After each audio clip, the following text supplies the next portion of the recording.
રાજસ્થાનના બીકાનેરથી વડાપ્રધાન નરેન્દ્ર મોદીએ આજે ભારતભરમાં 103 રેલવે સ્ટેશનનું વર્ચ્યુઅલી લોકાર્પણ કર્યું છે, જેનું અમૃત ભારત સ્ટેશન યોજના હેઠળ નવીનીકરણ કરવામાં આવ્યું છે, જેમાં ગુજરાતના 18 રેલવે સ્ટેશનનો સમાવેશ થાય છે। ગુજરાતના 18 પૈકી સુરત જિલ્લાનું એકમાત્ર કોસંબા રેલવે સ્ટેશનનું પણ લોકાર્પણ કરાયું છે। કરોડો રૂપિયાના ખર્ચે નિર્માણ પામેલા આ સ્ટેશનો સૌંદર્ય શાસ્ત્ર, સુવિધા અને સંસ્કૃતિનું મિશ્રણ દર્શાવે છે। દરેક સ્ટેશન ગુજરાતની લોકકલા, પરંપરાઓ અને સાંસ્કૃતિક વારસાની ઝલક દર્શાવે છે। આ સાથે સાથે મુસાફરો માટે સુવિધારૂપ લિફ્ટ, મહિલા પુરુષો માટે અલગ વેઇટિંગ રૂમ, દાદરા તેમજ દિવ્યાંગ માટે વિશેષ ટિકિટ બારી, પાર્કિંગની ખાસ સુવિધા ઉપલબ્ધ કરવામાં આવી છે। ખાસ હાલના ડિજિટલ યુગને પ્રાધાન્ય આપતા ટિકિટ બારી ઉપર ડિજિટલ પેમેન્ટની સુવિધા આપવામાં આવી છે। કોસંબા રેલવે સ્ટેશનના પુનઃ વિકસિત લોકાર્પણ પ્રસંગે વિસ્તારના સાંસદ પ્રભુ વસાવા સહિત રેલવેના ઉચ્ચ કર્મચારીઓ પણ ઉપસ્થિત રહ્યા। મારું નામ અલ્પેશ પંચાલ, હું divisional commercial manager Vadodara division તરીકે કામ કરું છું।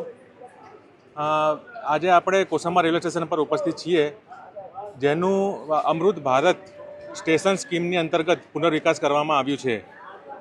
આની અંદર ના કેવલ સ્ટેશનનું સુંદરીકરણ કરવામાં આવ્યું છે, પરંતુ આંતરરાષ્ટ્રીય માપદંડને આધારિત વિવિધ ફેસિલિટીઝ પણ પ્રોવાઈડ કરવામાં આવી છે। આ અંતર્ગત આકર્ષક એન્ટ્રી એક્ઝિટ જેમ કે પોર્ચનું પણ નિર્માણ કરવામાં આવ્યું છે। આ સિવાય દિવ્યાંગજનો માટે પણ અહીંયા ખાસ સુવિધા પ્રોવાઈડ કરવામાં આવી છે, જેમ કે ઓછી હાઇટવાળી window, reserve parking, low height water fountain, special toilet. આ ઉપરાંત એમને વિવિધ સુવિધા એક્સેસ કરવા માટે ગાઈડિંગ ટેક્ટાઇલ્સનો પણ અહીંયા ઉપસ્થિત કરવામાં આવ્યો છે। આ સિવાય અહીં હેરિટેજ વેઇટિંગ રૂમ ડેવલપ કરવામાં આવ્યું છે, રિટાયરિંગ રૂમની ફેસિલિટી છે, વેઇટિંગ રૂમ પણ છે, લેડીઝ વેઇટિંગ રૂમ પણ છે। આ સિવાય આપણે આજકાલ ડિજિટલ યુગ છે, તો દરેકે દરેક booking office, PRS office, parcel office પર QR code based UPI payment સુવિધા પણ અહીંયા ઉપસ્થિત કરવામાં આવી છે। વિજય યાદવ, RN ન્યૂઝ, કોસંબા, સુરત।